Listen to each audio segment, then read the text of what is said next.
ڈالروں کی اب یلغار.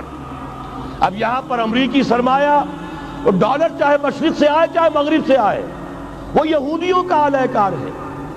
آپ نے اگر $1 نوٹ کا اگر کبھی نقشہ دیکھا ہو، اس کے اوپر جو سگنیا بنا ہوا ہے، جو نشان ہے، وہ کیا ہے؟ پیرامڈ، اہرام مصر. یہ کن کے لیے اہمیت رکھتے ہیں؟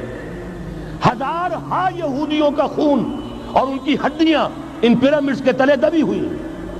جب یہ اہرام بنائے گئے تھے، یہ یہودی وہاں غلامی کے دور میں تھے، بیگار ان سے لی جا رہی تھی. بڑے بڑے پتھر جب گرتے تھے تو پسنے والے یہودی ہوتے تھے.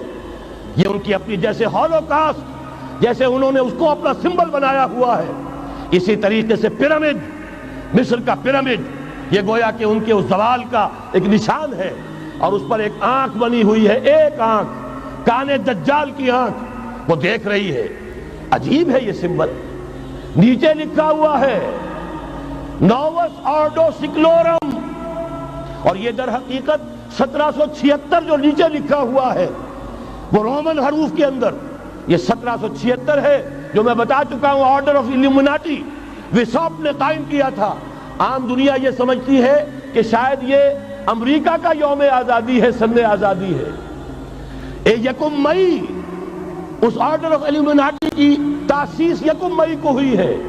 یہ 1 مئی جو منایا جاتا ہے، دھوکہ یہ دیا گیا ہے کہ یہ شکاگو کے جو مزدور ہیں ان کی یادگار ہے. حقیقت میں یہ 1 مئی اور 1776 آرڈر آف دی ایلومیناٹی کی تاسیس کی تاریخ ہے. ڈالر میرے اس دیش کو ناپاک نہ کرنا.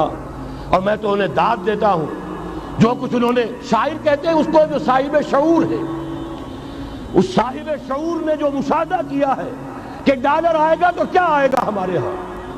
میری تو فکر کے اندر رچ بس گیا ہے.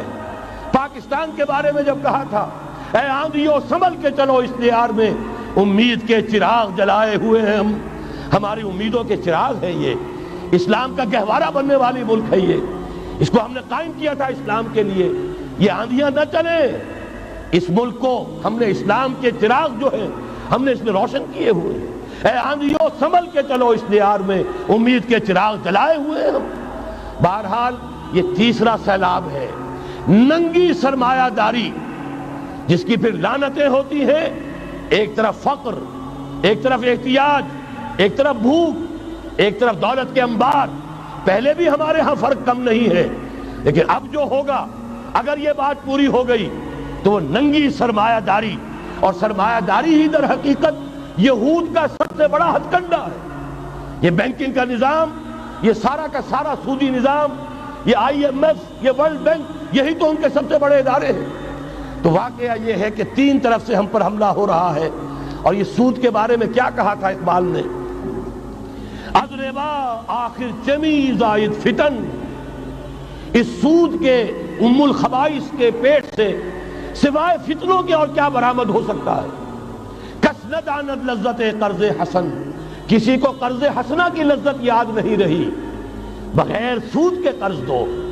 تمہارے پاس فاضل رکھا ہوا ہے، کسی بھائی کو دو کہ وہ اپنی معاشی گاڑی کا پہیہ چلا لے، پھر اصل واپس لے لینا.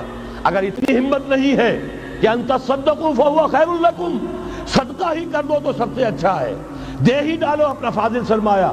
یسألونک ماذا ينفقون قل العفو، مت رکھو اپنے پاس، یہ گندگی ہے. لیکن اگر بڑے ہی کم ہمت ہو تو کم سے کم قرض حسنہ دو، اپنی اصل رقم واپس لینا.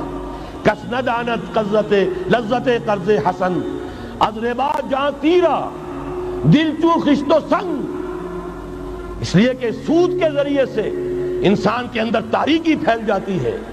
دل جو ہے اینٹ کے مانند، پتھر کے مانند سخت ہو جاتا ہے، کٹھور. ثم قست قلوبکم فہی کالحجارۃ او اشد قسوہ. آدمی درندہ بے دندان و چنگ، اور انسان بغیر اس کے کہ بھیڑیوں والے دانت ہوں اور بھیڑیوں والے پنجے ہوں، بھیڑیا بن جاتا ہے.